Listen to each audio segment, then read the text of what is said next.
اللهم صل وسلم وبارك على سيدنا محمد. تعالوا نعمل مع بعض المكرونة بشاميل. هنجيب اول حاجة كيلو الا ربع مكرونة قلم، وهنولع في حلة على النار كده على مية لغاية ما تغلي. اول ما تغلي المية بتاعتنا هننزل بيها بالمكرونة ونحط لها الملح عشان ما ننساش.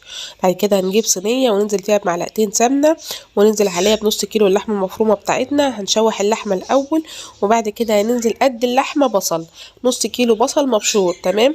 اللحمة الاول اتشوحت ونزلت كل المية بتاعتها، هننزل بالبصل بتاعنا. اللهم صل وسلم وبارك على سيدنا محمد. طبعا يا ريت لو اول مره تشوفوا قناتي اعملوا اشتراك للقناه وفعلوا الجرس عشان يوصل لكم كل الفيديوهات اللي انا بعملها. شجعوني يا جماعه.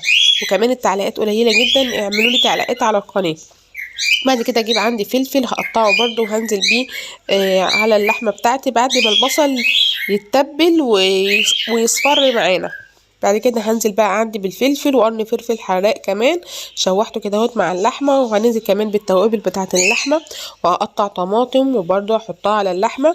المكرونه بتاعتنا استوت، صفيتها وغسلتها بميه ساقعه كده عشان ما تعجنش معانا. بتسلقي المكرونه نص سلقه لان انت كده كده لسه هتدخليها الفرن. شوحت اللحمه وحطيت لها بقى التوابل بتاعتها، ملح وفلفل وشطه. اللهم صل وسلم وبارك على سيدنا محمد. الاذان بيأذن. حط بقى كده الطماطم وحطيت التوابل، شوحت اللحمه بتاعتها كلها. بعد كده هنعمل مع بعض البشاميل. المكرونه بشاميل اكله حلوه جدا، ولو عندك اطفال بيحبوها. هجيب بقى حله كده وهنزل عليها البشاميل اللي بتاخد معلقتين سمنه عليها معلقتين زيت. تمام. و6 معالق دقيق. هسيح السمنه كده وهنزل معاكم ب6 معالق دقيق.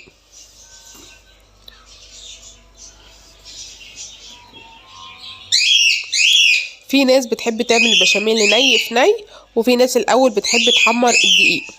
بعد كده هنزل بكيلو لبن.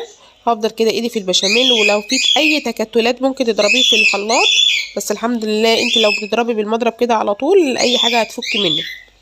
بعد كده بقى انا بحب احط توابل حلوه كده وقت البشاميل بتاعنا. مرقه دجاج بتغير الطعم خالص، ملح وفلفل، فلفل اسود بحب الفلفل الاسود، لو عندك فلفل ابيض ممكن تضيفي.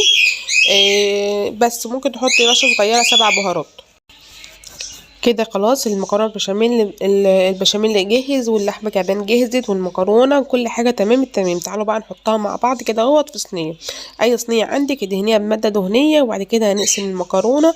كميه المكرونه اللي تحت تكون اكتر من كميه المكرونه اللي انت هتحطيها على الوش.